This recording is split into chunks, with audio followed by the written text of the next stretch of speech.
Semusi Mazinga nga bulijjo nasalawo kwetolooza mu mbeera yonna ate omulundi guno eno ntambuliddeko eno mu Makindye nga tuli mu kunoonya ebimu ku ebyo muganda waffe Ekke gye yayitira mikwano gye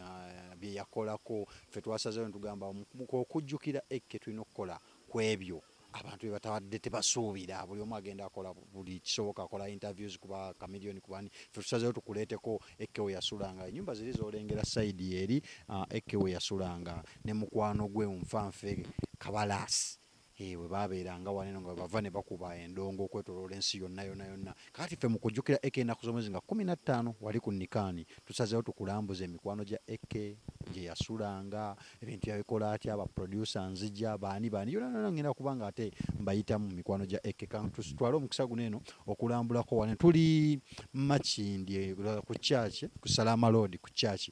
oyambuka bwambuse eno waggulu tujja kati tutwale omukisa guno eno tutambuleko okwo Kabalaasi naye wali wane eno kamuyite ate abenga atunyonyolako ebisingako ku byemmanyi Kabalaasi gye bali kale baba gye bali tusazeewo tutandikire wane eno ewa Ekke we mwabeeranga eno nyini awo kweyenju eyo twajja wano nga wano wonna bano wali tewali muntu abeerawo Ekke batufuna ba broker ne batuleetawo ne batulaga enju eyo bali bana bazimaliza Ekke n'asisula enju eyo ne bagimaliriza batandika obeera wano nga tewali muntu n'omu abeerawo twabeeranga wano Naalongo yava eyo nga mazoza alabalongo najja wano mwana nga byali biwanvu nnyo. Sigeze ennyumba zino mwazifuna tezinnayingirwa muntu yenna. Ffe abaasooka wano. Kati ndaba ennyumba ziri 3 nnyumba ki gy'ogamba nti eno mwabeera? Yeeno enju gye twabeerangako era twapakinganga awo twali tulina ng'emmotoka yalinga Primo gyeri n'ewaka wa muzeeyi. Muzeeyi atera gitambuliramu muzeeyi maama bwe bityo mpola mpola nga mubeera wano laga waafubutuka oba omwajjanga omungu wano tewali atamanyiiwo. Ekke yalinanga studio yabeeranga wano naye studio yabeeranga munda omwo mu nju teyalina nti yali yazimba studio naye nga we wennyini yateekawo laptop ye n'emizindaalo gyawo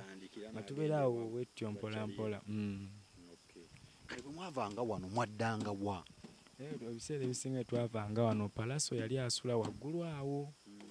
nga tuva wano olumu tugendako wa Palaso awo olumu nga Jeff Kiwanga manyi okujjako wano bwe bityo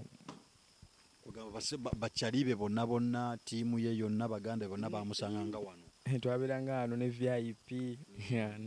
Soja twabeeranga naye wano ne Ekke baalinga bangi twategako ne wano omukolo ekijjulo ky'abalongo kyaliko wano Saha Palaso bangi abayimbi bajja twaliwo wano bangi ne tukola ekijjulo wano kyaliwo tukola ekijjulo. Bwe tuva wano tuzaawa njagala omuntu atugoberera mu story yaffe eno amanyi nti kale bwe tuva wano nindiridde baŋŋambye tudda wano nawo tugendewo ng'akitegedde nti nga wenze nkunyonnyola bingi nga wala gye tuvudde wa ne wa mpaka era wano we tuli kuba twabeeranga wano ebiseera ebisinga naye ng'olweggulo omukulu Ssaalongo ng'agira n'agamba mwana kangende enkolemu ng'era ayambala engoye ze n'ayambuka wali okuba eryambuka awo gwe n'ogwa wali nga Palaso yali asula ku kalina wali waggulu naye kati ekyemmanga awo walingawo Jim era buli lwaggulu agira awo n'omugamba Brad kankolekera n'agamba mugira mubeera ne Naalongo awo kangende wali kasita wano kumpi panya ate yagenda kuntawaanya era n'agenda bw'atyo mpola mpola n'agenda wali ku Jim n'asanga Palaso wali ewaka olumu ne beesanga ku Jim nebeerawo ku Jim era ndoza mwali mumulaba n'ebiseera ebyo omwaka ogwo yali atandise okuba nga atandise okuzimba omubiri bw'ati ng'atandise okukola Jim awo. Tweyanzizza abalungi abatulaba tukyagenda mu maaso ne story kakomye wano olw'ebirungi ebingi byenkyakwongera nja kuba nkusunirako katono oli ne MC Mazinga tova ku mukutu nga byonna bingi byonna tukyagenda mu maaso byonna nenge ennaku z'omwezi nga 15 bakyali ba Ekke mwenna babeerangawo abaabula mwenna mbadde mbasaba buli omu gy'ali nga ndabyeko banoowulira obubaka buno nga 15 mujje ku Nikaanirizo Tyerweza omwezi ogwokusatu 2022 mujje tukole kanunati ya muganda waffe AK47 kagawandagaza Ssaalongo Emmanuel